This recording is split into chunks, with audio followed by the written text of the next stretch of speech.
10वी-12वी पदवीनंतर पुढे काय? वैद्यकीय क्षेत्रात हवंय उज्ज्वल भविष्य आणि 100% रोजगार. मग निवडा केपी पॅरे मेडिकल इन्स्टिट्यूट. प्रगत तंत्रज्ञान, दर्जेदार शिक्षण आणि कौशल्यपूर्ण प्रशिक्षण एकाच ठिकाणी. हो, आम्ही घेतो तुमच्या कौशल्य विकासाची जबाबदारी आणि हे आमचे विद्यार्थी सरकारी खासगी हॉस्पिटल आणि नामांकित लॅबमध्ये कार्यरत. आजच प्रवेश घ्या केपी पॅरे मेडिकल इन्स्टिट्यूट. शिक्षण, कौशल्य आणि रोजगारांचं विश्वसनीय. नमस्कार, मी सुद्धा महाराष्ट्र खबर न्यूज मध्ये आपल्या सगळ्यांचे स्वागत. मोहरमच्या आशुरा मिरवणुकीत अचानक नागरिकांना काही संशयास्पद कॅप्सूल वाटण्यात आल्या आणि ह्या कॅप्सूल खाल्ल्यामुळे अनेकांची प्रकृती बिघडल्याची प्राथमिक माहिती समोर आली आहे. मोहरमची आशुरारव मिरवणूक अतिशय शांततेत सुरू असताना अचानक तिथे 4 अज्ञात इसम दाखल झाले. त्यांनी मिरवणुकीतील नागरिकांना एकत्र करायला सुरुवात केली आणि त्यांच्या हातात काही कॅप्सूल टेकवल्या.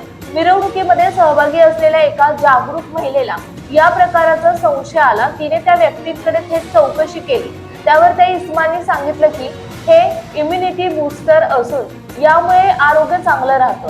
पण महिलेचं समाधान झालं नाही. तिने तिथेच एक कॅप्सूल उघडून पाहिली आणि काय आश्चर्य, त्या कॅप्सूलमध्ये लाल रंगाची अज्ञात पावडर आढळली. महिलेने वेळ न घालवता तात्काळ मुंबई पोलिसांना फोन करून याची माहिती दिली.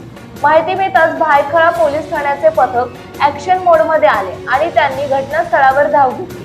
पोलिसांना पाहताच कॅप्सूल वाटणारे पळू लागले, पण पोलिसांनी पाठलाग करून एका संशयिताला बेड्या ठोकल्यात, तर त्याचे 3 साथीदार पळून जाण्यात यशस्वी झाले.